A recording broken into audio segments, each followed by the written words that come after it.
geography shrink gradually, that the geographic base of the state of Palestine will not be there when the time comes for it. The other important issue is the war that Israel has declared on demography.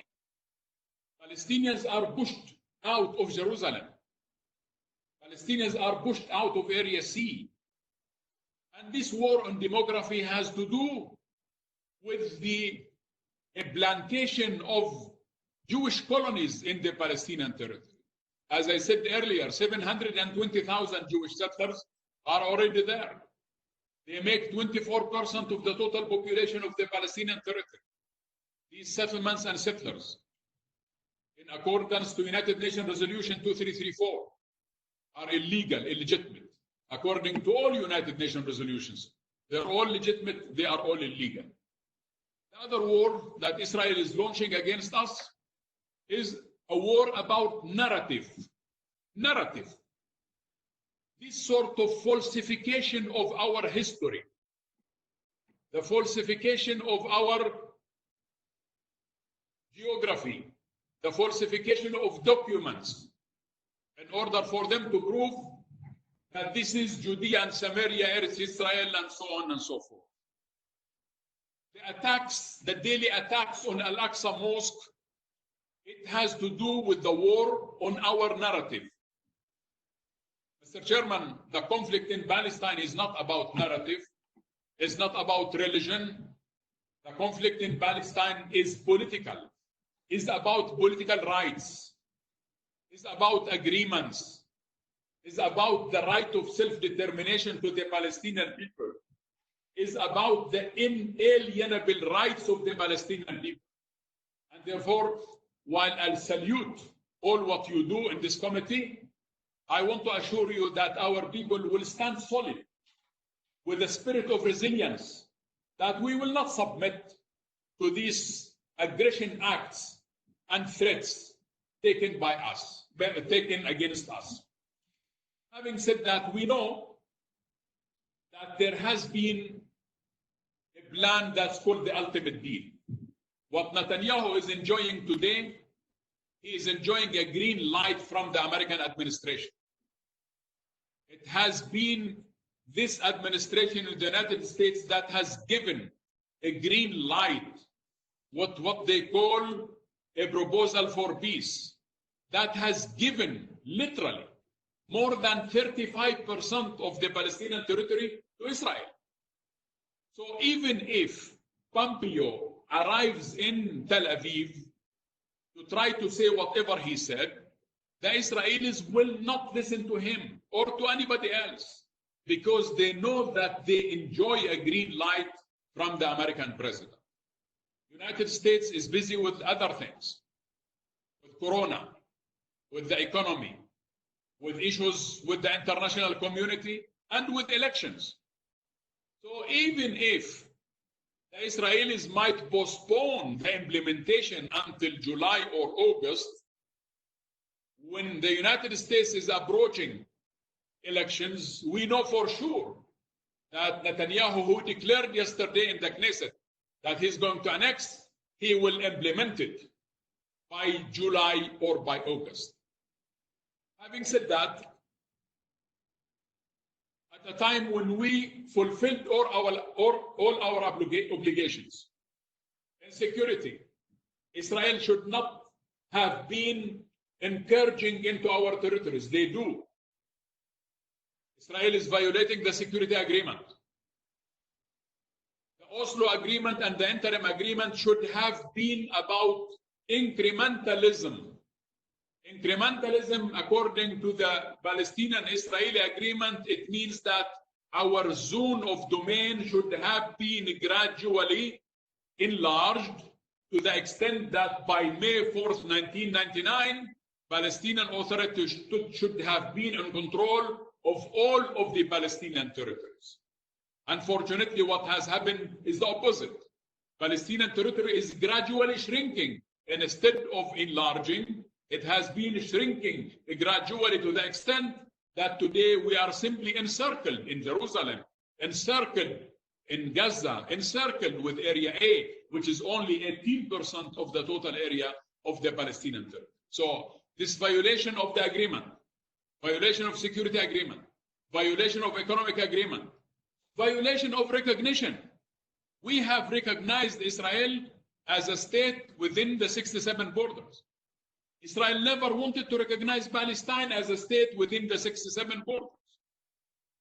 And those members of the international community who do believe in two states, they have recognized one state, which is the state of Israel.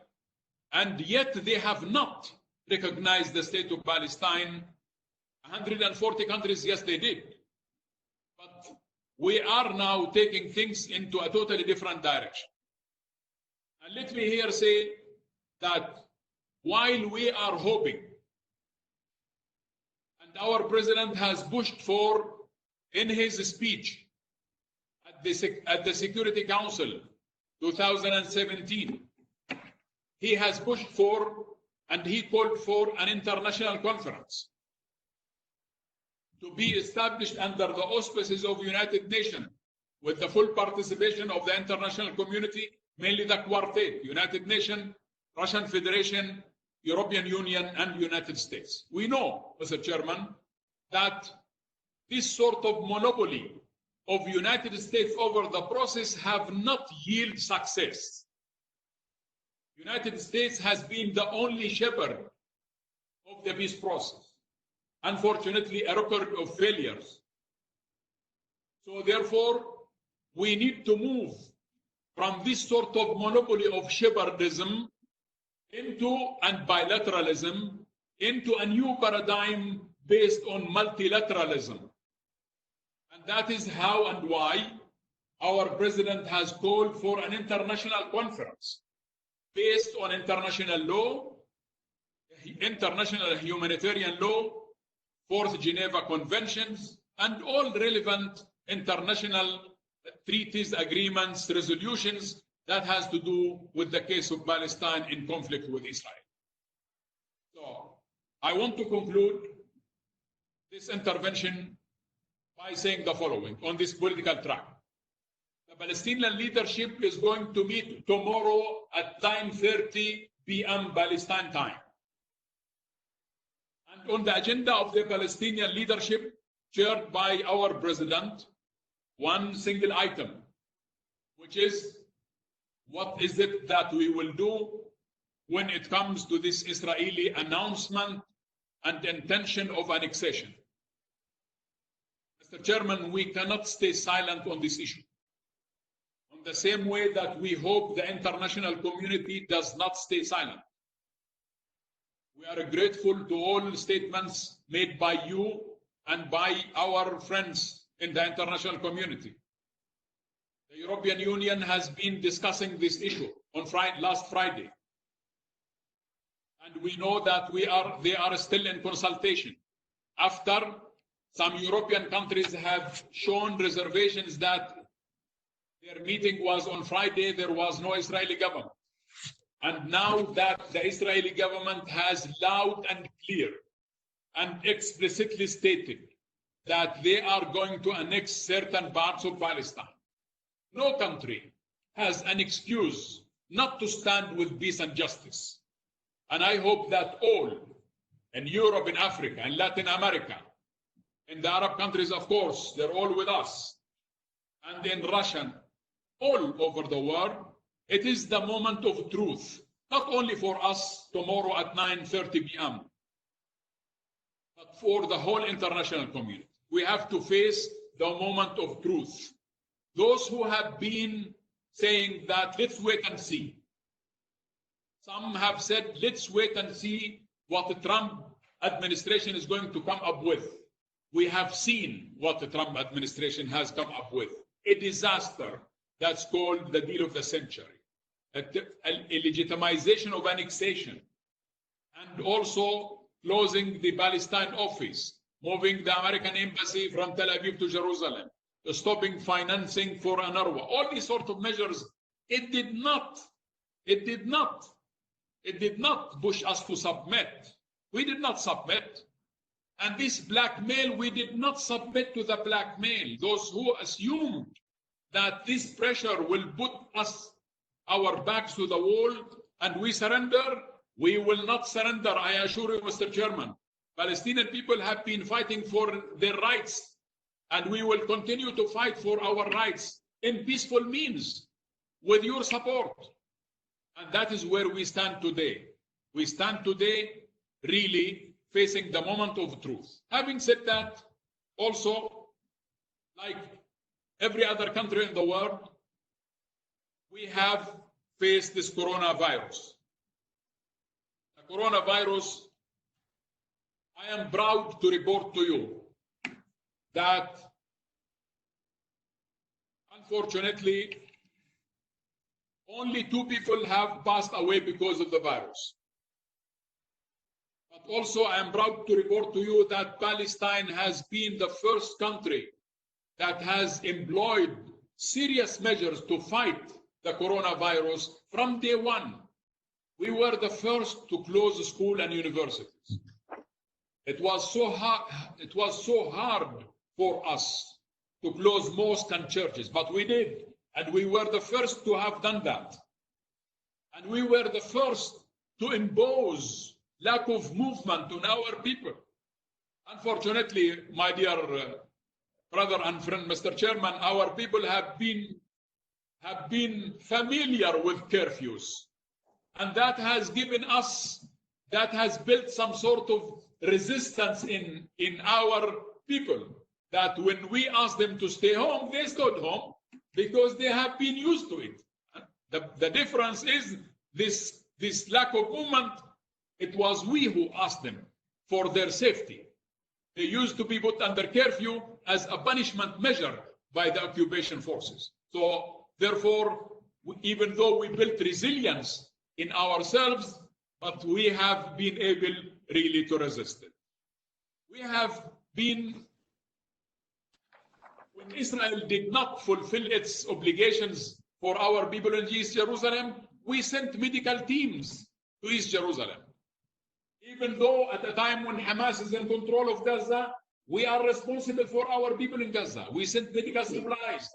Whatever we received, we sent all what Gaza needed. So we acted as responsible people. We closed borders. We had some challenges that has to do with 200,000 Palestinian workers working in Israel. We arranged with them. We grouped them. We put them into an organized structure so that they continue work, but also we employed every possible testing for them. And luckily, that today I can tell you that we only have 107 cases, of which 61 cases in Jerusalem, in East Jerusalem, 6 cases in Gaza, and 40 cases in the rest of the Palestinian territory. We have no cases in ICU, and most of the people who have been there recovered and they have gone home. We were the first to convert hotels into hospitals. And we were the first to really take all these sort of measures with very little means. And I am grateful to all those who extended assistance to us: Qatar, Kuwait, Saudi Arabia, Sweden, European Union, Egypt, and also China, Turkey, all those countries who actually donated something to help us.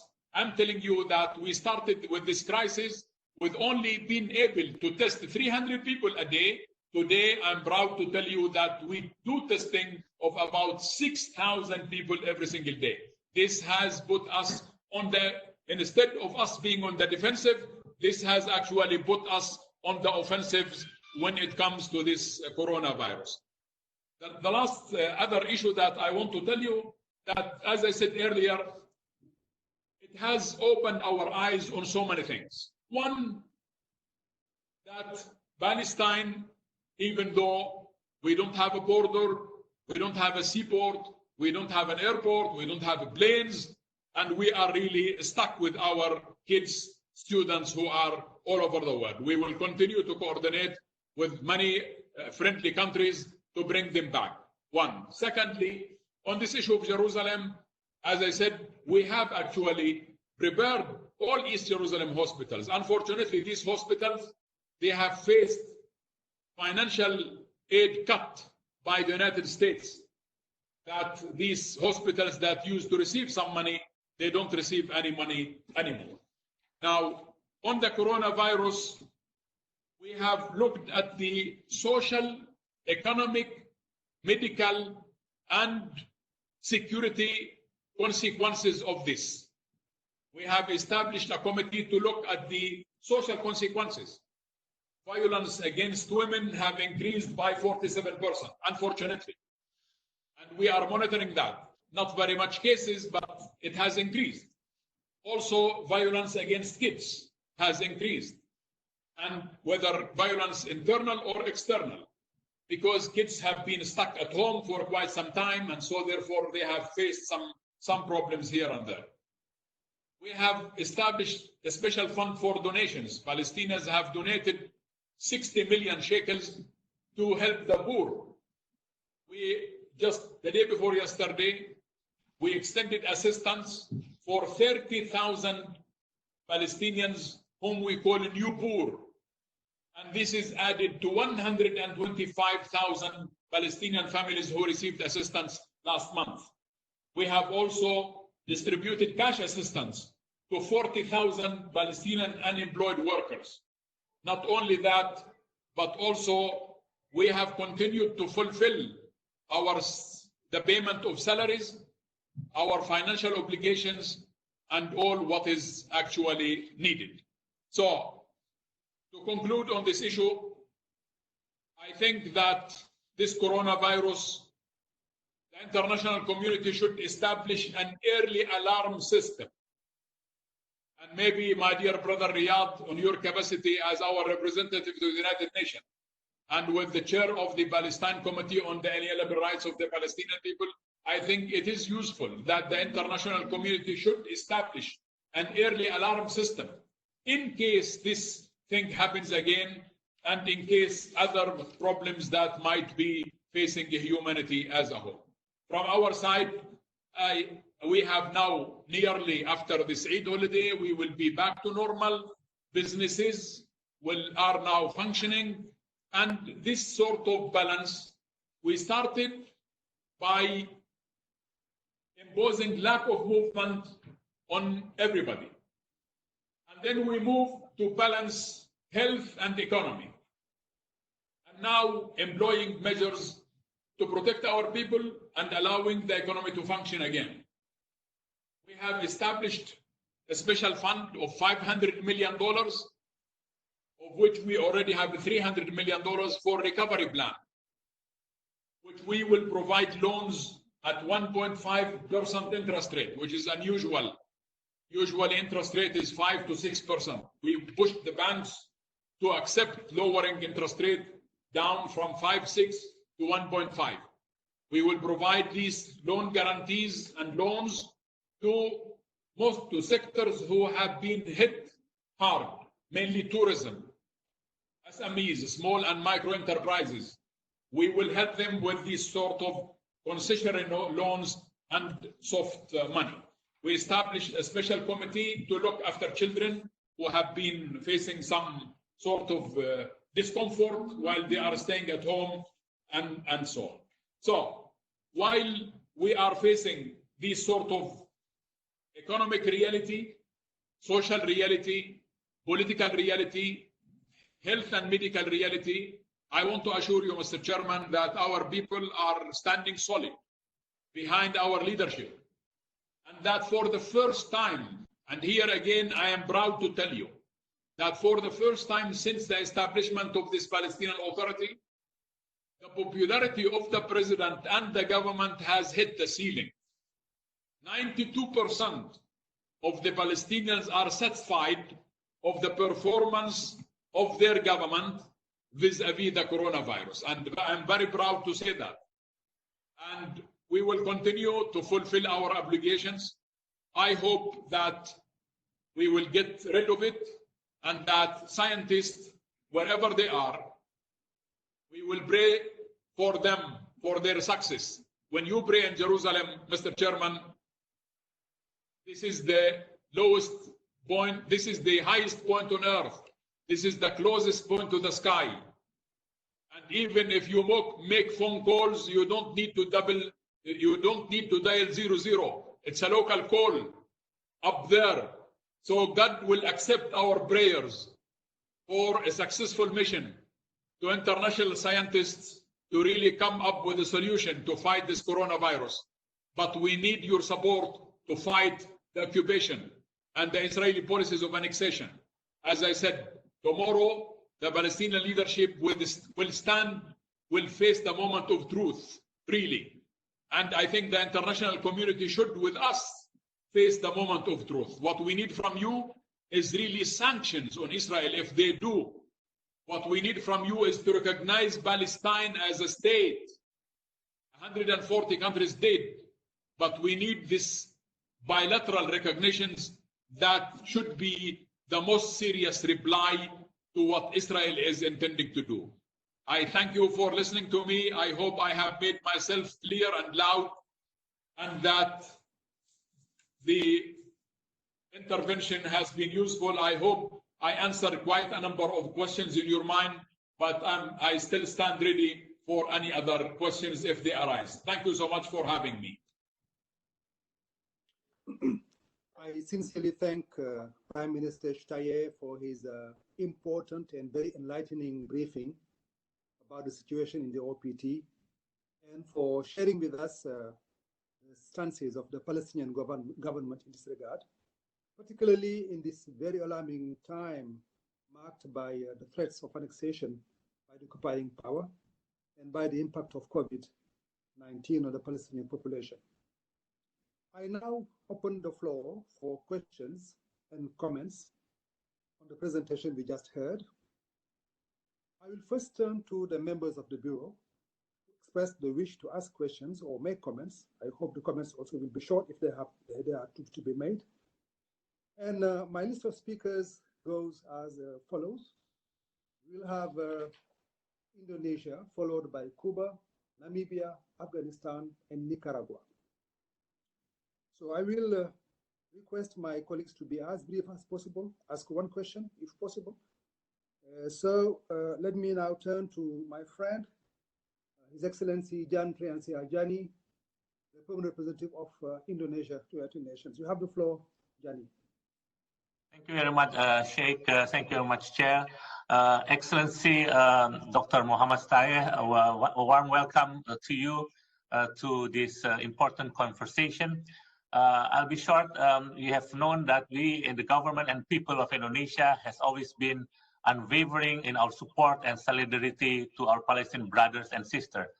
This is the promise that we have since 1955, the Asia-Africa Conference. And we will continue to fight with the Palestine in their struggle to achieve the right to create a contiguous and sovereign state of Palestine based on June 1967 borders with East Jerusalem as its capital. So once again, you can be assured of our support as well as the support of the committee.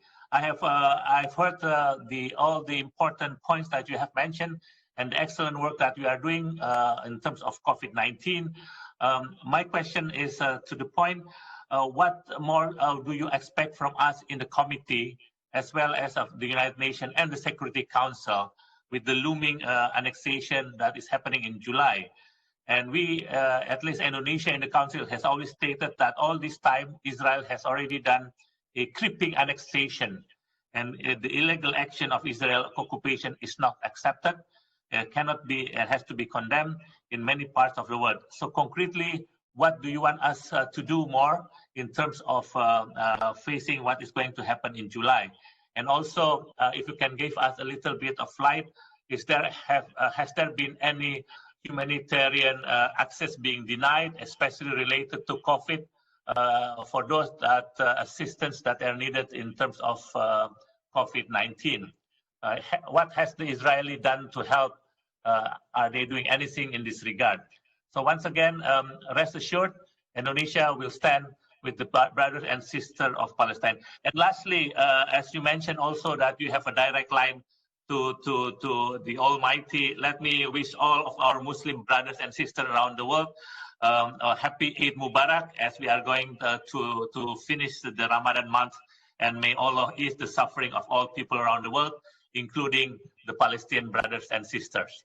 Thank you once again, Prime Minister, for being with us. Thank you very much, Sheikh. Thank you, Johnny. Next on my list is Excellency Ana Silvia Rodriguez, Chargé d'Affaires of Cuba. Ana, you have the floor.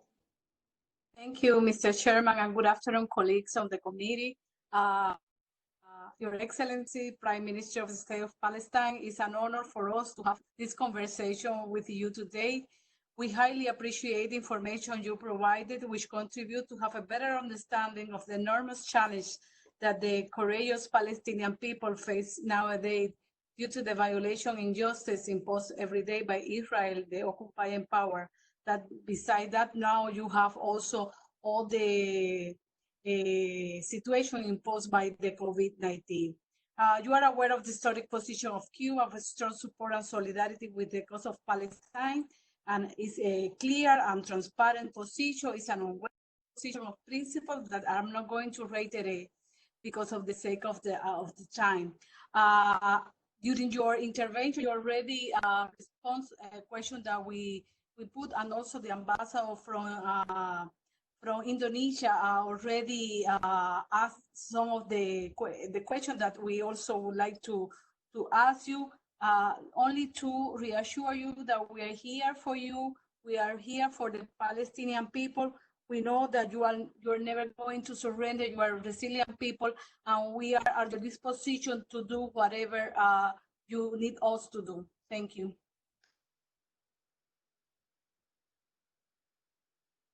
His Excellency Neville Melvin Goetz, representative of Namibia to the UN. Neville, you have the floor.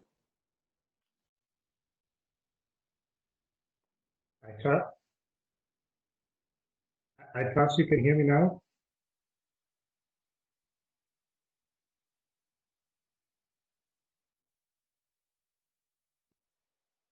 Okay. Mr. Chair, thank you for giving me the opportunity to extend my heartfelt thanks and gratitude to His Excellency Mohammed Shtayyeh, the Prime Minister of the State of Palestine, for taking time from his busy schedule to have this interactive conversation with us today. Prime Minister, I really want to thank you most sincerely for giving us such a comprehensive overview of the current state of affairs. We have taken note of all the issues that you have shared with us. My delegation remains deeply concerned about these new developments in the occupied Palestinian territories, especially these plans of annexation that Israel is threatening and planning to implement. We find this unconscionable that this flagrant violation of international law is being planned even more so when the global community's attention is shifted, is focused elsewhere on fighting the scourge of the COVID-19 pandemic. My delegation, as you know, have a long-standing, strong level of solidarity and association with the struggle of the people of Palestine. We strongly condemn these annexation plans, and Namibia reaffirms our unequivocal commitment and full solidarity to the realization of the inalienable right to self-determination and sovereignty of the Palestinian people. And certainly, we stand ready to continue to work with you and with all the stakeholders so that we can see a return to the high table of negotiations to ensure that the only solution, that of a two-state solution, is move forward for peace, to bring peace to both Palestine and Israel, and of course, to the Middle East at large. Once again, Mr. Prime Minister, thank you very much. And as we said in our struggle, Aluta continues. Thank you.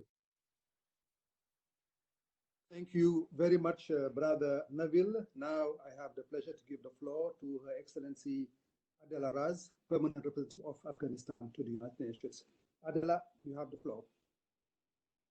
Thank you, Mr. Chair, and thank you for convening today's very important conversation that we have here. And let me also thank His Excellency, the Prime Minister, for being here today to discuss the recent political development and the current situation in the state of Palestine.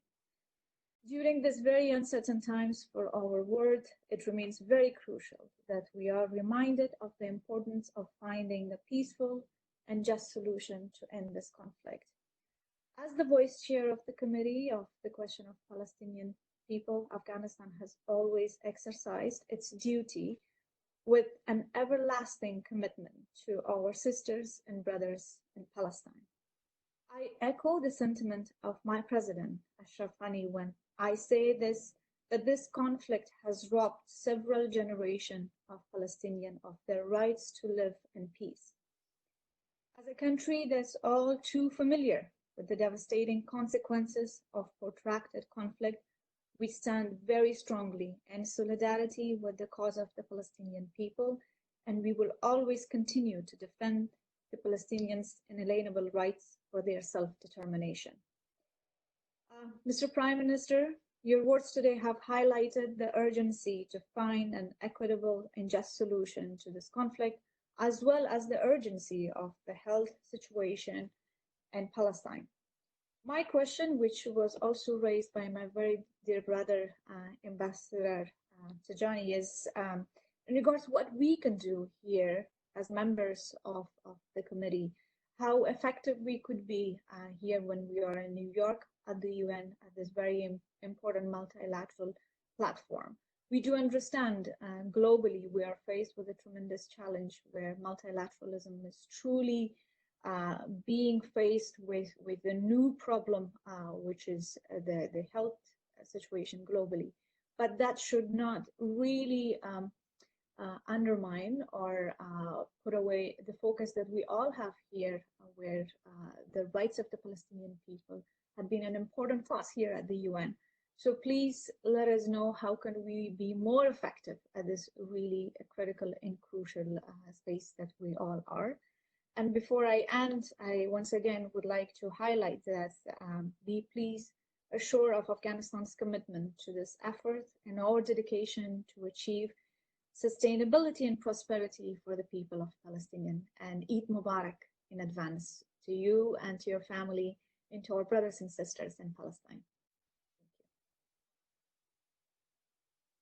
Thank you very much, Adel. Now I give the floor to His Excellency Jaime Castillo Hermida, Permanent Representative of Nicaragua to the United Nations.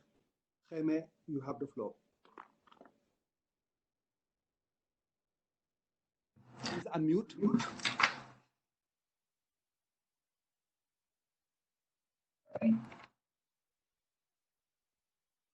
Jaime?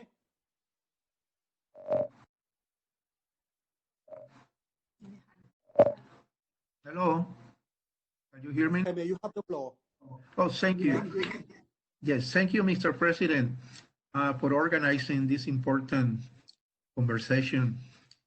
And thank you, Your Excellency, Prime Minister Mohammed Shtayyeh, for sharing with us once more the importance of the struggle of the Palestinian people in their search for justice, and also in their search for their historical right in the creation and confirmation of the Palestinian state. Please, Mr. Prime Minister, receive the greeting of our President, Comandante Daniel Ortega, and Compañera Rosario Murillo, Vice President of Nicaragua.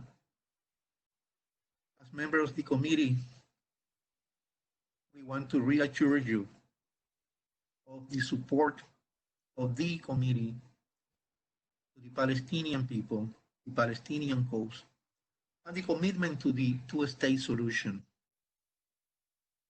You know pretty well the historical solidarity and the links that unite the people of Palestine and people of Nicaragua. So with the same love and with the same struggle. We want to take this opportunity to express once more that Nicaragua is in full solidarity with the Palestinian people. This long struggle for justice. I thank you, Mr. Prime Minister.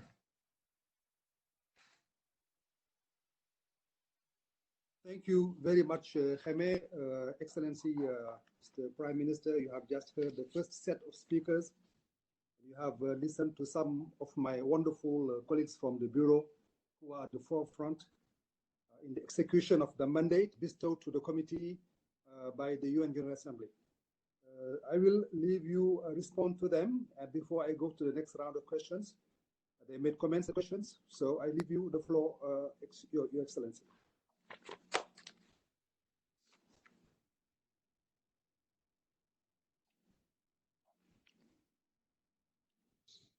I think your mic. I want to thank the speakers, Ambassador Diane and Dana and Nebel, as well as Adila and Khemi. Thank you so much. I think I know all of you in person, so I have seen you before, so thanks. This is not unusual for you. It is the usual what you said. This solidarity of all of you with Palestine, it is what we expect. But it's like, we are already talking to the already converted. Our problem is, as Adila said, and as also Ambassador Diane has said, what is it that you can do? I think we can do the following, really, and we need your assistance. First of all, it is, as Adila said, it is really a situation of urgency. Because those who really believe in two states, it is not enough to say that we support two states. It's not anymore enough. Political statements in New York has to be supported with economic weight. Those who have economic weight, they should put it behind their political statement. Israel going to destroy the two-state solution that you believe in. And I think that we have to take this measure seriously. It is the first time that European Union on Friday was actually discussing sanctions on Israel. The first time in years that on the agenda of the European Union that Israel is actually discussed to be under sanctions. That is very important step in the right direction. And this is one. The other important issue, Palestinians under these unusual conditions, of course, we continue to need your assistance. I hope that serious assistance should be extended to UNRWA. United Nations Work and Relief Agency is the accumulative memory of the Palestinian refugees. The American administration, unfortunately, have stopped financing the UNRWA, and I think every assistance is needed to support UNRWA. Now, in addition to this, I hope that on your capacity, with all your political weight, and those who are listening, we don't want to be blamed for anything. We have given peace every chance possible. I was the first Palestinian who landed in Madrid, October 1991, for the Madrid Peace Conference. And since that date, the number of settlers have increased from 149,000 to 720,000.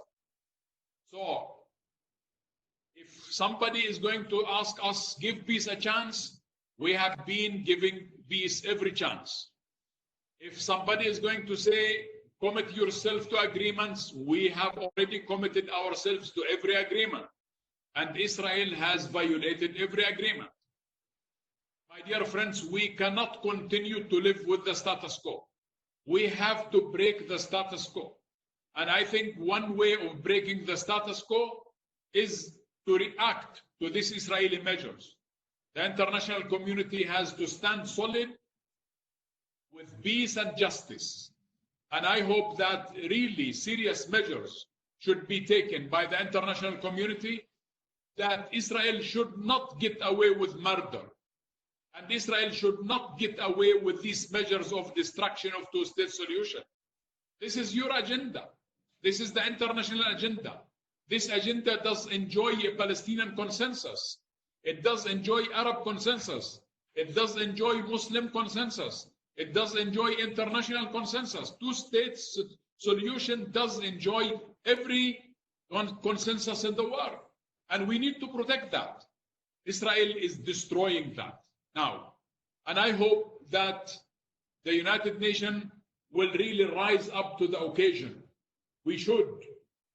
The United Nations, the international community should really rise to the occasion. Two things. One is sanctions, and the other is recognition. These are the two things that we really need. Political statement is not enough. And I think the Israelis should feel the heat of what they are putting themselves in. And that is what I ask you to help us with. This situation cannot continue. This erosion of two-state solution should be stopped. And this Israeli violation of international law, Israel is not above law. Israel is and should be under international law. The attack that Prime Minister Netanyahu has launched on ICC, I hope that we all stand solid to protect an international mechanism that has to do with international criminal acts. The attack that they launched against, they know they are guilty. They know they are going to stand trials. They know that. And that is why they try to politicize the ICC. And we should not allow that to happen. We should protect the objectivity and professionalism of the International Criminal Court. And that is also where you support, that this should not be allowed to be destroyed and should not be allowed to be politicized, and we should protect it. I know the attack that Lady Bensouda has been under, and she stood solid.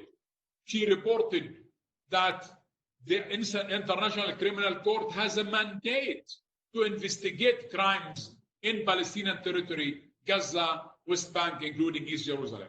That was courageous, but that was not a political statement. That was a legal statement. That was a professional statement. We need to support that. And also, my last thing, my dear brothers and sisters, I think United Nations has passed many resolutions that has to do with protecting Palestinian people under occupation. We need really to push that into implementation. We need to find a way in which Palestinians deserve international protection. Many resolutions have been passed by the United Nations. I think it is time really that we should ask the Secretary General to really bring this into practice and find every means possible. I know, Riyadh, that there has been a committee to study the possibility of international protection for Palestinians under occupation. I know, I'm aware of the study, but I think we have to find every means and ways to really protect the people of Palestine, preserve two states, and continue this solidarity, and that really other countries should put seriously their economic weight behind their political statement.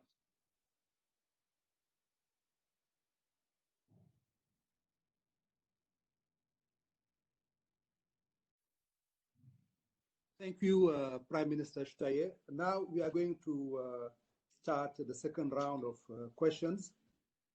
And I have already, the round of questions is open to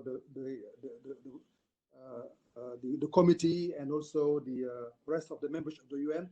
And so far I have the Ambassador of Austria who has asked a question. I'm going to read the question.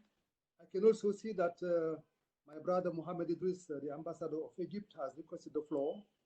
We'll make sure to open his mic. And also our brother Kholisa, DPA of South Africa, has requested the floor. We'll also do the same. So before going to having my dear friends Idris and Kholisa, let me just relay here the question which has been asked by my colleague, John Kickert, who is the permanent representative of Austria to the UN. And, John Kickert said that he highly appreciates the opportunity of discussing with you. And he said that he would be interested in the current state of play regarding the elections in the OPT. How far along are preparations in this matter? And what are the next steps, also in light of COVID-19? And if possible, maybe we can have Egypt. Egypt, you have the floor. Unmute, please. Idris, Ambassador of Egypt, you have the floor.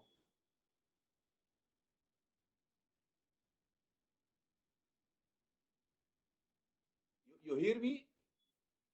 Yes, we can hear you, brother. You have the floor. Go ahead. Dear brother, Chairman, Mr. Sheikh, allow me at the beginning to thank you for convening this meeting and to welcome His Excellency, Mr. Mohammed Shtayyeh, Prime Minister of the State of Palestine, and my dear brother, Ambassador Minister Riyad Mansour, and all the members of the distinguished committee. Mr. Chairman, Egypt reaffirms its commitment to the principled position on the rights of the Palestinian people.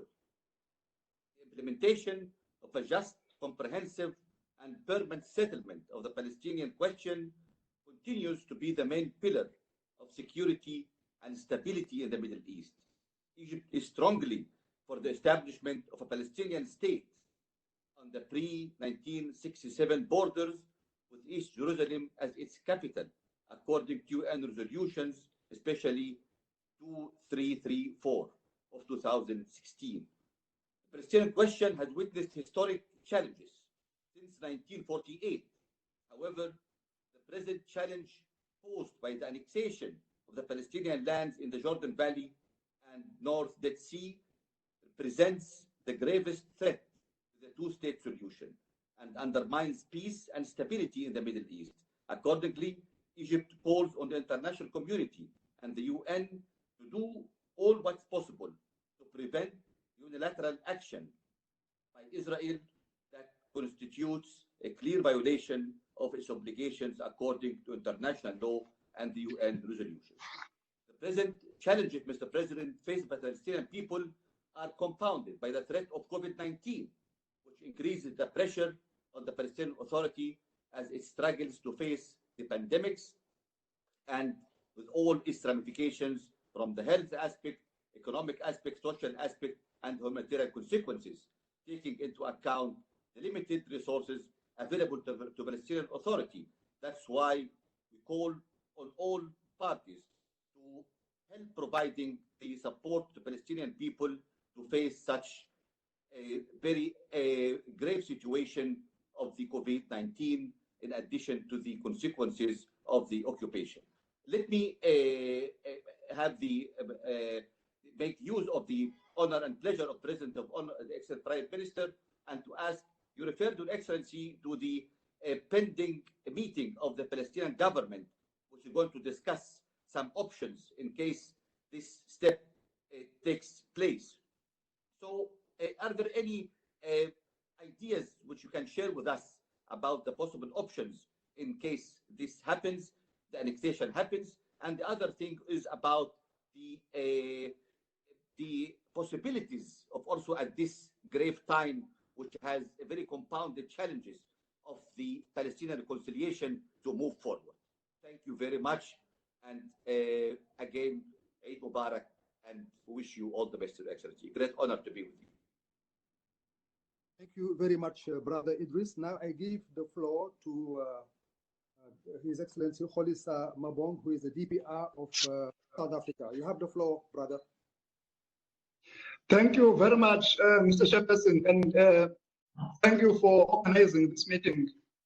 I would also, like others, wish to reiterate South Africa's support for the position of the Palestinians. And I will not take much time, Mr. Chairman. I just wanted to ask one question, while very much appreciating the statement that has been made by the Prime Minister, his very inspiring remarks this afternoon. My question is on the international conference, if the Prime Minister could maybe elaborate more about this idea of the international conference, in terms of who would participate in it and who would be organizing it. Thank you very much.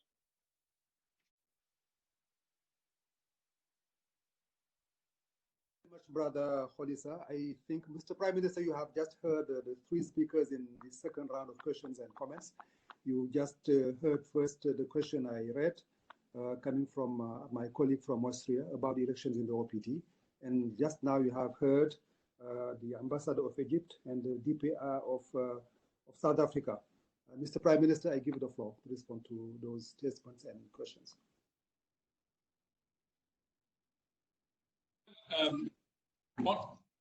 On this issue of elections, reconciliation, and other issues, let me frankly state to you the following. You know, our president has announced in his speech to the General Assembly on the 26th of September, last September, that he did call for elections. And actually, we prepared elections. We have managed to bring a yes answer from every single Palestinian factions. We have had Hamas saying yes, Islamic Jihad saying yes, PFLP, all Palestinian political Islamic factions have agreed to elections. Unfortunately, we couldn't do it, simply because we wanted our people in East Jerusalem to vote. Israel was going through 3 different episodes of elections over the last year, and we wrote a letter to the Israelis asking them to allow us to allow our people in Jerusalem to vote. The Israelis, until now, they didn't say no, they didn't say yes. They didn't allow it, in other words. And therefore, because according to the Israeli-Palestinian agreement, Palestinians in East Jerusalem are eligible to vote and eligible to run. And that at a time when American administration was moving the embassy from Tel Aviv to Jerusalem and declaring that Jerusalem is the eternal capital of the Jewish people and the state of Israel, we are under any circumstances, we will not accept that Palestinians in Jerusalem should not have access to vote. We want them to vote. And therefore, now that Israel is beyond elections, we will see how to handle this, but elections is on our agenda. 1. Second,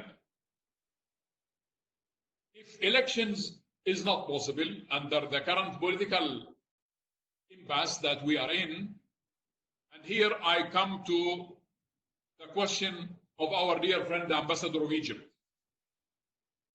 Egypt has been helping us to come to reconciliation.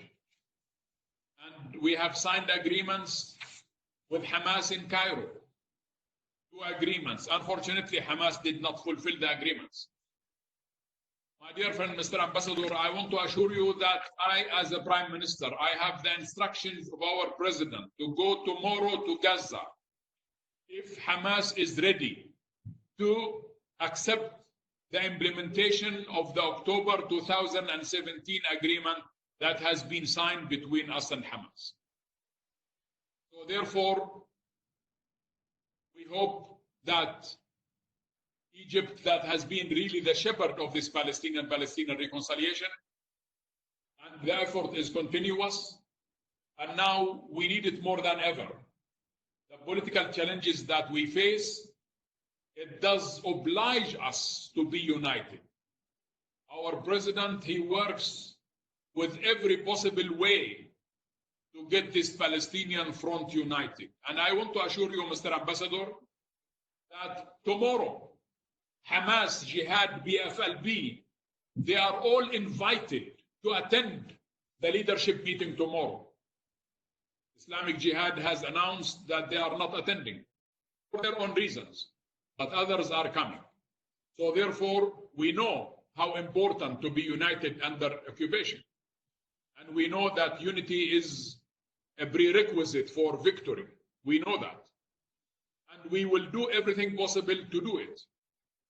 And I'm grateful to the effort of Egypt that has fearlessly pushing and putting every effort to make this happen. And I'm sure that the leadership in Egypt will continue this effort into this direction. And here I take the opportunity, Mr. Chairman, to salute the statement made by King Abdullah of Jordan, who was so strong in his statement against the Israeli attempts to annex Palestinian territories. The issue here is not really about Israeli implementation of annexation.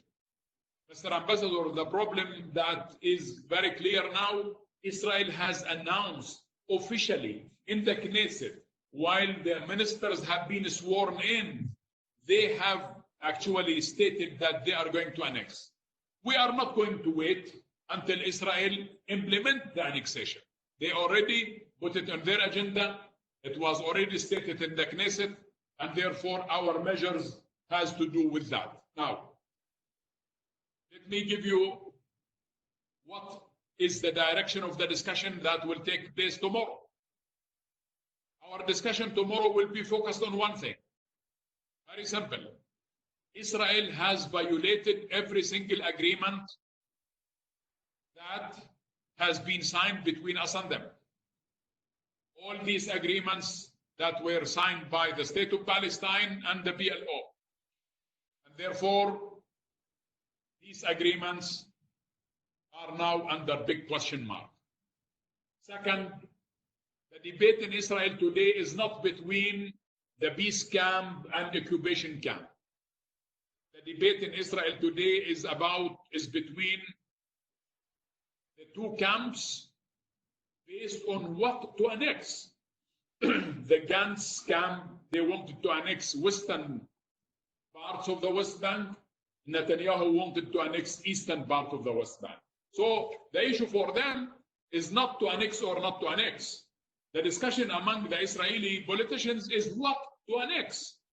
And for us, whether they annex east part or west part, the whole Israeli systematic methodology is to destroy this possibility of a Palestinian state. And that only what we are in today is the status quo in which the Palestinians are only living in autonomous status, and that this status quo will not materialize into an independent Palestinian state. We will not accept the status quo. We will fight the status quo. We have given, my dear friends, we have given every opportunity to the American president, to the administration. We have given every opportunity for peace to prevail. Unfortunately, the plan that everybody waited to see, the Trump plan, has proven to be a total disaster, not only for us, but for the region as a whole. And we know that African Union, Arab ministers of foreign affairs, Arab leaders, the United Nations, Europe, everybody has rejected the Trump plan. And therefore, I hope that we should think of the day after. The Trump plan has been born dead. Politics knows no vacuum. And therefore, when we spoke about an international conference, we spoke about a new mechanism, a new approach to solving the conflict. Bilateral approach has not been successful. Bilateralism has proven to be not the answer. And therefore, as I stated earlier, we need to move from bilateralism to multilateralism. A multilateral conference, an international conference, should take in consideration the following. One, that it has a clear terms of reference. What is the clear terms of reference for an international conference? Is international law. You are the guardians of international law. United Nations is the guardian of international law. And I think that when Israel is allowed to erode international law, if we stay silent on that, tomorrow all of us might face the same consequences. So therefore, when we speak about international conference, it should be based on United Nations resolutions that has to do with Palestine, as well as international law. Now, Where do we start on international law? Our president has sent letters to the quartet. We asked the quartet to convene to discuss this option of international law, and we are ready to attend any conference, any international conference based on this methodology and these principles, international law and the United Nations resolutions. Now, the quartet maybe is not enough, Mr. Ambassador, and that is why we proposed that the participants of the meeting of the international conference can be the quartet plus, a quartet plus, a quartet plus China, quartet plus Latin America, a quartet plus some Arab countries, a quartet plus Africa, a quartet plus Brexit, BRICS countries. So we are talking about really an international conference, not limited to quartet members only, but what we are saying is that we are ready for a quartet plus countries that make the core of this international conference. That is where we stand on these issues. Thank you. Thank you, Mr. Prime Minister. Let's go to the last round of questions. We have questions coming from the civil society, coming from academia, and coming from media. But what I will do, I will just retain one question per group. Okay, one question for civil society, one from the academia, and one from the media. And the first question is from civil society, and the question is from John Whitbeck in Paris. He asked a question for which, about which the community has a very clear position, but it's not my task to respond to that question. It's your task. So the question is, isn't the only realistic hope now for achieving a decent two-state solution on the ground an offer by the state of Palestine to merge with the state of Israel to form a single, fully democratic state with equal rights for all? So this is the first question from John Whitbeck from civil society based in Paris. The second question is by academia and by Professor John Kegley, and that's a legal question in case of annexation. And that's a long question. Let me read it out. Many Palestinians own land on which settlements have been built. Under the law of belligerent occupation, a military force may take possession of land if required for military purposes. Israel has taken possession of Palestinian land and has constructed settlements on it. If Israel terminates its belligerent occupation, it no longer has a military rationale for retaining possession. The right of possession is automatically restored to the landowner. A landowner who does not want a settlement on her or his property would be entitled to evict settlers as trespassers. Israel courts should in principle rule in favor of a landowner in this situation, since customary international law is considered to be domestic law in Israel. Now the questions, two questions. Does the government of Palestine think that the Israeli courts will evict settlers at the request of a landowner? Second question from him. Does the government have a plan for aiding the landowners? Now the last question posed by a journalist from Al-Ahram called Al-Azab Al-Taher. The question is, would the Palestinian Authority implement the threat to halt all agreements with the occupying power in case parts of the West Bank are annexed? And are you ready to take on the implications? What would you bet on in that case? And would it be possible that the matter would necessitate the dismantling of the Palestinian National Authority? So these are the three sets of questions asked by the three bodies and by three people from each of these bodies. You have the floor, Mr. Prime Minister.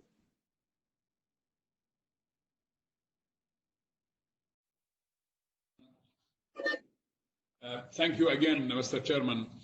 I want to refer to my dear friend, John Whitbeck. It's good to hear from you, John. Look, you know very well, I know you are an expert on this issue. You have written so many books and you have written so many articles, and I am on your mailing list. So I know one thing and you know the same thing. Israel today actually wants neither nor. Israel does not want two states, and Israel does not want one state. All what Israel wants is to annex, not only to maintain the status quo. All what Israel wants is to annex. But this brings me to the demographic factor of the Palestinian-Israeli struggle. For the first time since 1948, Palestinians between River Jordan and the Mediterranean Sea, i.e. in historical Palestine, we are more in numbers than the Israeli Jews. Palestinian Muslims and Christians, for the first time since 1948, are more in numbers by more than 200,000 people in historical Palestine. What does this mean? This actually means that in the statement by the Knesset, by the speakers of the Knesset yesterday, they were trying to focus on one single point, which is to maintain the character of Israel as a democratic and Jewish state. I think the events every single day proves that Israel will never be and has never been democratic in the sense, and it will never be Jewish. 20 to 25% of those who live in Israel today are Palestinians. We have 14 members of the Knesset are Palestinians. And Palestinians, they face really discriminated against policies inside Israel on their daily lives. We have seen it during this coronavirus problem, that East Jerusalemites have been neglected by Israel, and we had to send our own teams to the town of Silwan. And when Israel realized that our medical teams are in Silwan, they arrested them. Now, so therefore, my dear friend John, I don't think that Israel wants any of these solutions. But maybe you are right. Maybe the facts will dictate themselves on the ground. But this does not lead to a one state, i.e. one state solution. Because today we live in a one state reality. Israel today controls all of Palestine, from River Jordan to the Mediterranean Sea. And so all of Palestine today is actually under full control of the Israelis. Of course, that is not the one state you want, John. I know that. But that is what Israel wants. Israel wants a continuation of control of all of Palestine. All what Israel wants is that we only govern the people without any control over resources. Israel wants to control land, entry points, exit points, security, every water, every aspect of our daily life. That is not possible to maintain. This is not what we want. This is not what we have fought for. We did fight for freedom and justice and two states and to live in dignity. And this is the country, Palestine, is where Jesus has been born. We are not looking for additional loaf of bread. It is not with bread ones live only. As Jesus Christ, the Palestinian prophet, has said, Palestinians, they want freedom and liberty and sovereignty in a state that is contiguous with Jerusalem as its capital. That's what we want. And therefore, this issue of one state, two states, Israel does not want this, does not want that. Israel wants simply annexation, and to that Palestinians will live only in some sort of distorted autonomous status. Distorted, I say, I stress that. One. Secondly, on this issue of Israeli courts, I missed the full question because I was disconnected, my dear chairman, for a little while. But if I understood the second question, it has to do whether shall we or shall we not go to military courts, to Israeli courts, and whether the Palestinian Authority is in a position to help Palestinians who have been facing threats of land confiscation. We do. We have what we call a legal clinic. A legal clinic is a group of lawyers that does help every Palestinian who face charges by the Israelis, or whom his property is expropriated. We do that. The Israeli courts, frankly, we have never won any court in Israel. So many Palestinians went to court in Israel. We don't win.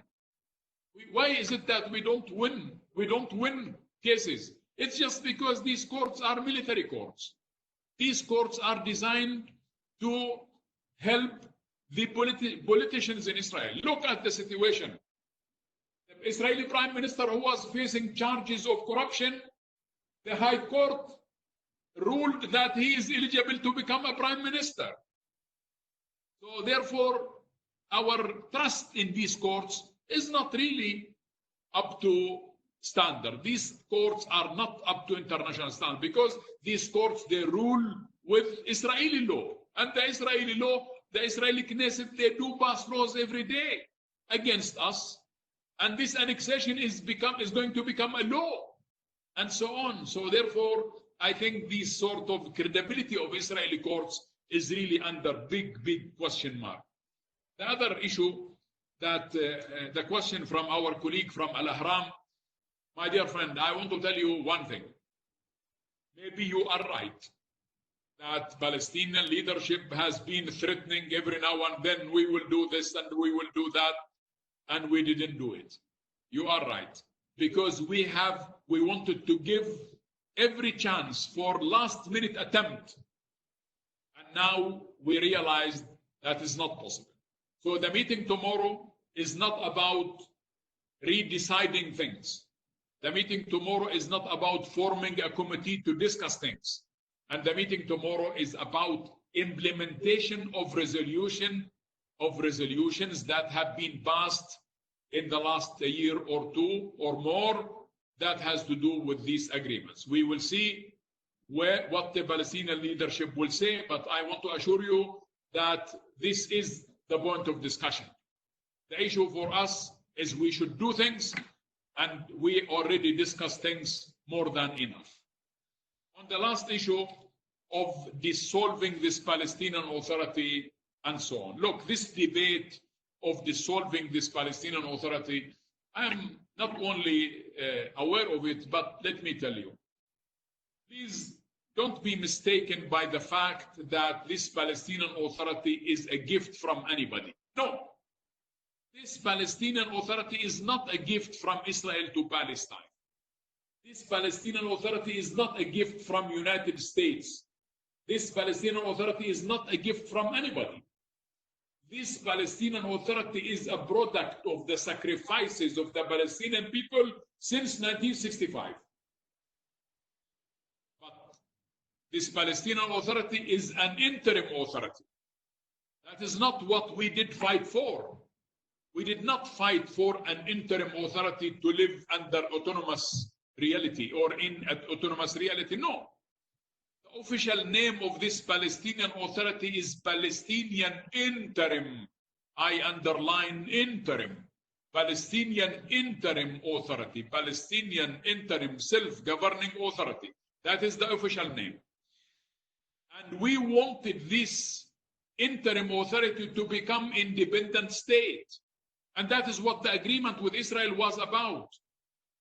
That the authority should have ceased to exist as an authority and should become a state. And here I'm grateful to the countries who on the 29th of November 2012 voted to recognize Palestine as a non-member state of the United Nations. And some countries, Sweden, others, South Africa, quite a number of your countries, Indonesia, Senegal, and Arab countries, and so on, they have recognized Palestine as a state. Nicaragua and Cuba and so on, all of you have recognized Palestine as a state. But many of European countries, only Sweden has recognized Palestine as a state. They voted with us, but they didn't materialize it. And so therefore, what we want is to move from an interim authority to the manifestation of the state on the ground. That is where we will be heading, because what is our political agenda? Our political agenda is to end occupation and establish an independent Palestinian state on the borders of 67 with East Jerusalem as its capital. That is what we want. And therefore, I want to assure you, my dear friend from Al-Ahram, that Palestinian leadership is not going to discuss only things, but Palestinian leadership is going to decide on things and going to implement what is already decided.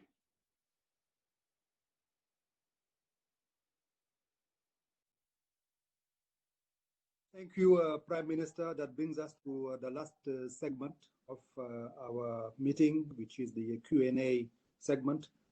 And we are very grateful to His Excellency Prime Minister Shtayyeh for taking the time to participate in this meeting, sharing with us important information and answering our questions. I call on all members and observers of the committee, friends of the Palestinian people, and defenders of human rights to take action collectively and in our national capacity to avert the announced annexations that would de facto gravely jeopardize the two-state solution.